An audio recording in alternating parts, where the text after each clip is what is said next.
Girl, we have to believe in ourselves if we want to be that woman in 2025. There are so many good things that we have to do, good things that are coming for us, and we have goals and we have aspirations. We're locking in. We're in a winter arc. We're getting ready for 2025. We want to grow and glow and really put in the work that it takes to be that woman. And a lot of that work actually starts on the inside. It starts with us really going deep and digging up the limiting beliefs, digging up the things that are holding us back on the inside. And then we put the work on the outside and we grow and glow. That's really the process. And today we are talking about believing in yourself, what it actually takes to believe in yourself. These are the things that I have really been working on the last 6+ months and have really paid off. And paid off internally. We don't see the external results until later on. For me, I have seen a major shift in my internal world, in my mindset, in the way I speak to myself, in my thoughts, and just how I go about life and how I view the world around me. Self-belief is really at the center of that, is how we see ourselves and do we believe that we can be that person and we can do the things that it takes to be that person. It is one thing for someone else to believe in you, and you can live off of people's belief for a while, but after a long time, it doesn't last. At the end of the day, when you're alone, when you're in the dark by yourself, it's just you and yourself, and no one is there to quote unquote believe in you. So you have to be able to learn how to do that for yourself. When we're younger, we live off of our parents, our teachers, just family members around us. We live off of their beliefs in us and we adopt that for ourselves, use that, and it gets us places. But at a certain point in our adulthood, we realize that I don't have that anymore. I'm not at home and my mom is like, I'm proud of you, I believe in you all the time. You're an adult, you're in your own home, you're grinding, you're doing it. You start to realize that I don't have that daily motivation, daily affirmation from my parents, from my teachers, from whoever anymore. I have to be that person for me. Part of being grown is realizing that I have to become that motivational speaker, motivational person for me, and I have to believe in myself. Here are the 5 ways that I've been believing in myself and I'm continually improving on and growing on. First and most important way for you to believe in yourself is to change the way you talk about yourself and to yourself. We have 2 different dialogues about ourselves. The internal dialogue, the things that we say, the thoughts that we say to ourselves, we have those internally that go on and on. And for us, they're thoughts, right? That's your thoughts, but that's your internal dialogue with yourself and about yourself too. So what are the things that you're currently saying about yourself? Is it, I'm not good enough, I don't know who I am, I'm lost, I'm this? What are those things? A lot of that stuff is just programmed. It's subconscious. If you've said something over and over again about yourself to yourself for so many years, it just becomes automated. It becomes automatic because your brain does that. Your brain naturally just takes whatever habit that you have and makes it automated. So now, years later, you're thinking all these things about yourself. You're saying all these things about yourself. You say it actually becomes subconscious and it becomes our belief. Change the way you talk to yourself about yourself and do this in baby steps. I would love to go from saying I don't love my body, from saying I hate my body, I hate the way I look, and oh my gosh, I'm ugly, to I'm beautiful, all this stuff. I would love to just go from that one extreme to the next, but that's not how life works. We want to be realistic about this and we want to be sustainable about it. The other thing is your external dialogue, what you say to people about you. When people compliment you, do you say, oh no, I'm not like that, or no, that's not me? Things that you say about yourself, I'm just so stupid, I'm always like this, I'm always so lazy, like I'm such a procrastinator, I'm always procrastinating. Like, do you say that to people around you? Do you say that out loud to other people? Is that the person that you are manifesting into the world, you're proclaiming into the world? If that's a dialogue that's coming out of your mouth about you all the time, no wonder there's no self-belief. And this was the first thing that I had to change because I realized how much I would put myself down to other people. I started to change first how I talk to myself internally. And I did this by journaling, by praying. I did this by really questioning the beliefs that I had and the thoughts and saying, do I actually believe that about myself? Why would I say that about myself? Is that nice to say to myself? Because a lot of the times when something is subconscious, you don't question it. It's just automatic. But when you pause and you question it, you're changing that cycle. Another way to change this is to take it back. You say something about yourself, whether it's to yourself or other people, just say, you know what, actually, I take that back. That's not true. Myself doing this a lot more now.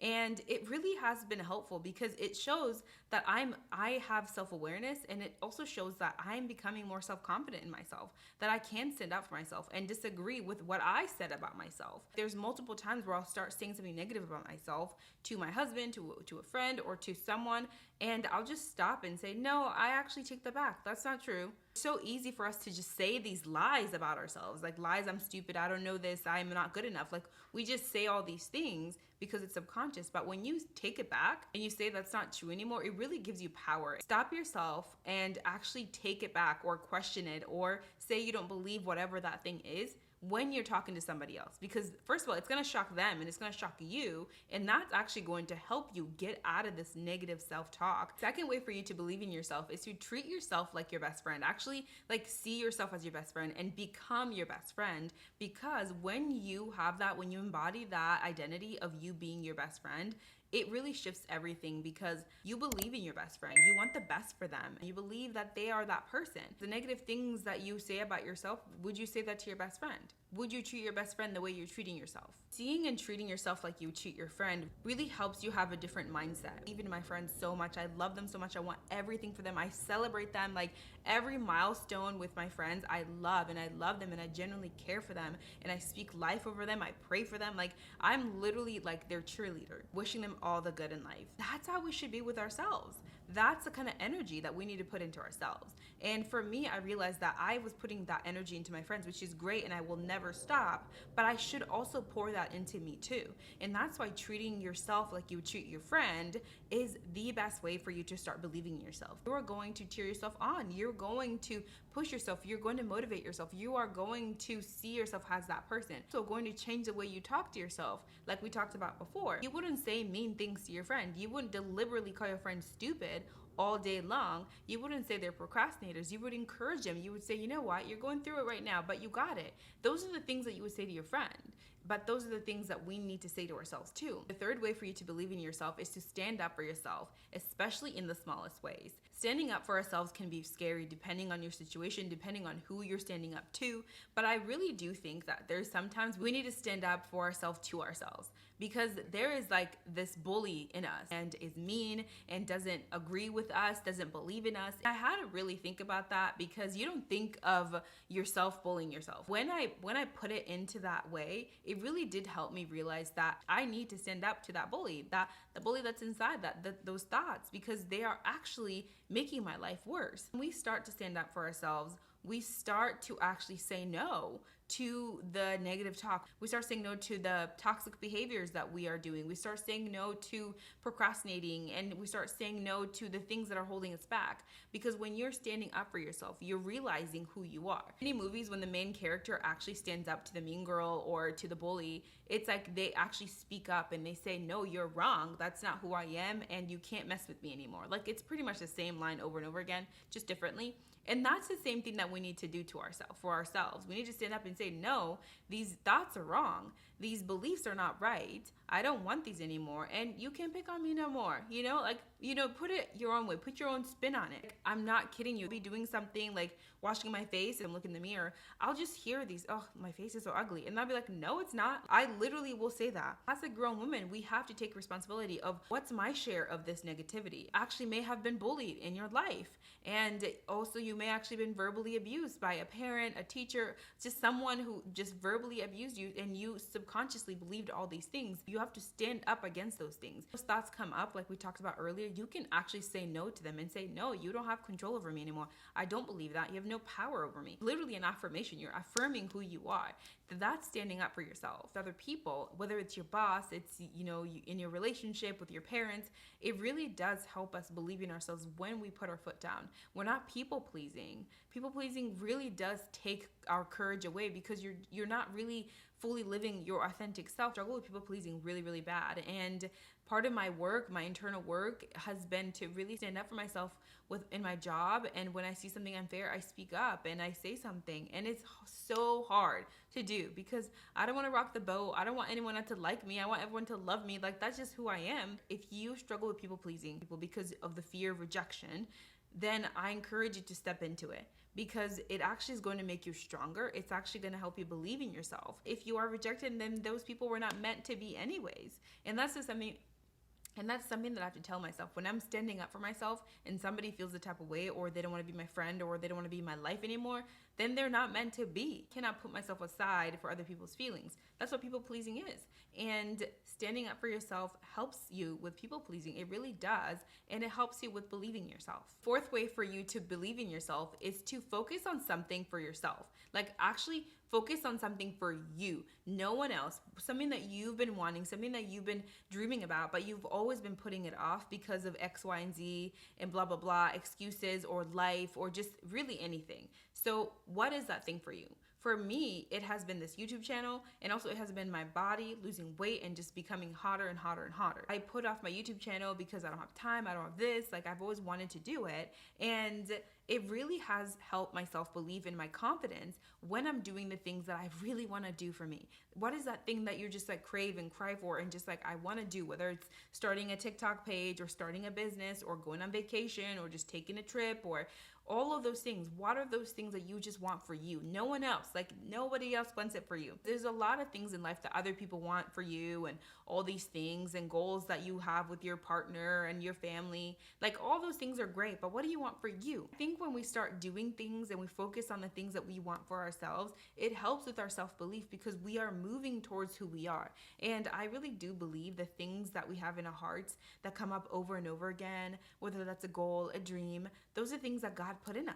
It says in the Bible that He gives us the desires of our heart. He placed in us. So for us, when we are focusing on us and focusing on our goals, we are really focusing on a part that God put in us. And I think that's a beautiful thing, and it helps with self-beliefs. It helps with self-confidence. When we put off the things that are close to our hearts, we're putting ourselves off. We're putting our lives off. We're putting our joy off. For me, I found so much joy in my YouTube channel, and it has really helped me grow as a woman, grow as a person, and grow as a creative, and especially grow my confidence and self-belief. So what is that thing that you want to focus on for you? No one else, just for you, and go ahead and focus on it. The last way for you to believe in you is to be gracious to yourself. This is so important. This is the thing that I have been working on for the last 2 years. Really, me diving deep into this came out of a place of a lot of hurt, a lot of anger, a lot of self-hatred. And when I finally kind of hit quote unquote rock bottom, it really became the center of how I just rose from the ashes, if you will. A lot of the times we think that when we transform and level up, it's the grind, it's the hard work, it's the thing that really gets us there. But I do think it's the love, it's the grace, it's us seeing that we're human, we're not perfect, that really pushes us to the next level. For me, I've always had a pretty intense type A go-getter mentality, and I will always have that. Like that got me to a really bad place mentally because all I did was just focus on doing, being perfect. I gotta get this done. If I don't get it done, I beat myself up. When you're on this journey, you will fall a thousand plus times. And we can't only believe in ourselves when we're doing good. We have to believe in ourselves when we're down. Being gracious to yourself is how you do that. And seeing that you have room to fall, you have room to cry, all that room, that's part of life. Is we will fall, we will fail, we won't get the thing that we want. And grace says that it's okay. You will get back up again. And while you're down, it's okay. Let's cry, let's feel it, and then let's move on. That's what grace is. It's what changed my life. Not only that I have God's grace, but also that grace is extended out to me, and I can extend it to myself, and I can extend it to other people. Have grace for yourself. Be gracious because you are amazing. In fact, if you watch this whole entire video, just shows that you are ready for it. You're ready for that. And I really think the key maybe for you is to be gracious to yourself, is to love yourself in the time that you're down. It will pass, but it makes it harder if you're beating yourself up while you're already down. Like, how are we gonna get up if we keep beating ourselves up when we're already down? Grace pulls us. Grace pulls us out of those low places. Grace comes and says, it's okay that you're down there, but we can come back up. And there's no beating. It's just encouragement. It's love. It's giving us room to feel whatever it is and to really acknowledge and to mourn and whatever the thing is that you need while you're down. And grace comes and believes in you. Grace comes and pulls you. Because I believe in God, because I believe in Jesus and His grace and His love, it really does make it a little easier to be gracious towards myself because I wasn't gracious first. God was gracious to me first. So I can pull from His strength. I can pull from His grace, right? Because His grace is sufficient for me. When I'm weak, He is strong. So I can pull from that.